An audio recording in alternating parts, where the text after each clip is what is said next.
कल्पना कीजिए आपके पास कोई वस्तु है और उस वस्तु में कुल कितने कण हैं आप यह जानना चाहते हैं।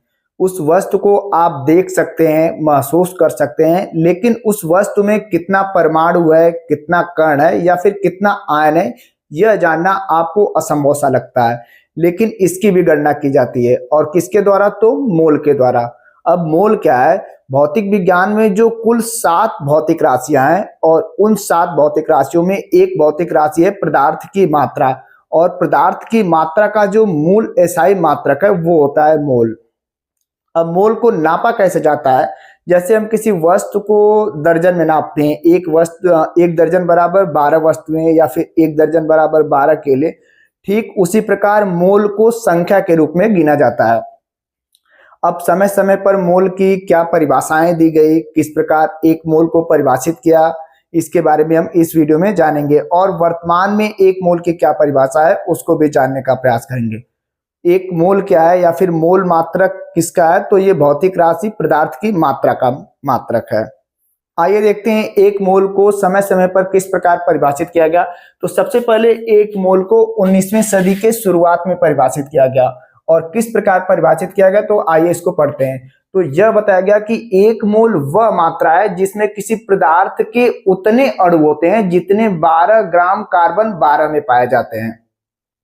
यहाँ कार्बन 12 की बात कर रहा है। ये कार्बन 12 क्या होता है? तो एक प्रकार का ये समस्थानिक होता है जिसे हम अंग्रेजी में आइसोटोप कहते हैं। अब आइसोटोप क्या होता है इसको जान लेते हैं। आइसोटोप जो होता है, हम ऐसे परमाणु को कहते हैं जिनमें जो परमाणु संख्या होती है वो तो समान होती है, परंतु जो द्रव्यमान संख्या होती है वो भिन्न भिन्न होती है, और उसी में कार्बन तत्व भी आता है। कार्बन तत्व के कुल 3 समस्थानिक होते हैं। एक समस्थानिक में, पहले समस्थानिक में जो कार्बन में प्रोटॉन होता है यानी परमाणु संख्या होती है वो 6 होती है। इसमें 6 प्रोटॉन होता है और 6 क्या होता है? न्यूट्रॉन होता है। दूसरे कार्बन परमाणु में दूसरा समस्थानिक जो है, इसमें न्यूट्रॉन जो होता है 7 होता है और प्रोटॉन जो होता है वो 6 होता है। तीसरे में जो न्यूट्रॉन होता है वो 8 होता है और प्रोटॉन क्या होता है? 6।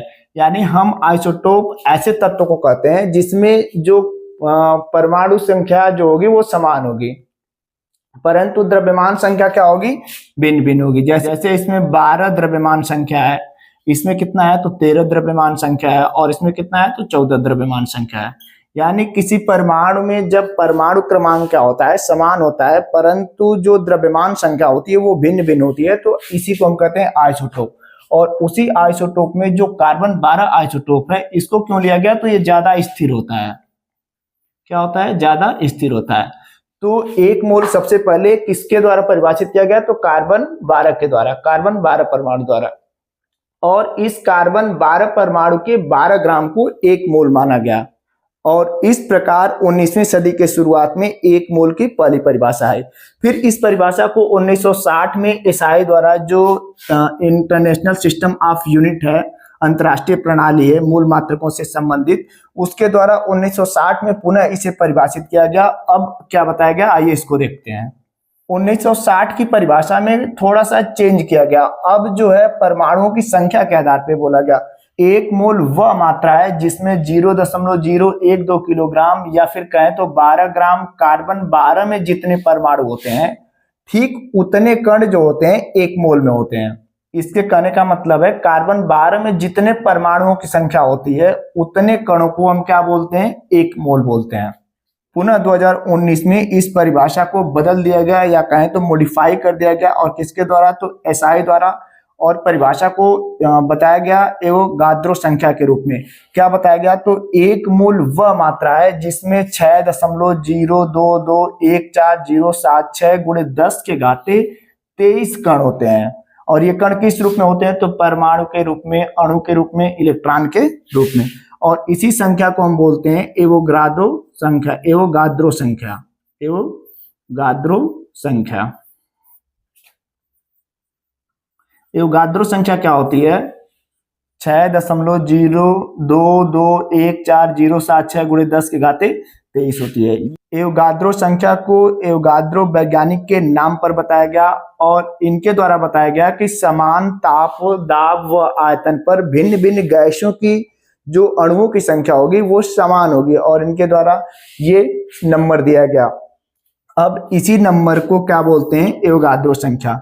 अब 1 मोल बराबर जो होता है किसी गैस के लिए सामान्य ताप दाब पर 22.4 लीटर होता है। कितना होता है, 22.4 लीटर। वही जल की बात करें, जल जो होता है जो एक लिक्विड है वो 1 मोल बराबर होता है। 1 मोल बराबर जल की जो मात्रा होती है लीटर में कितनी होती है, तो 0.018 लीटर। तो ये थी समय समय पर मोल की परिभाषा। मोल एक तरह से एक नंबर के रूप में बताया जाता है और इसका उपयोग अधिकतर रासायनिक अभिक्रियाओं में किया जाता है। दोस्तों, अगर इस परिभाषा को बताने में कोई कमी रह गई हो तो कमेंट बॉक्स में आप जरूर बताएं ताकि अगले वीडियो में मैं सुधार कर सकूं। मिलते हैं अगले वीडियो में, तब तक के लिए जय हिंद, जय भारत।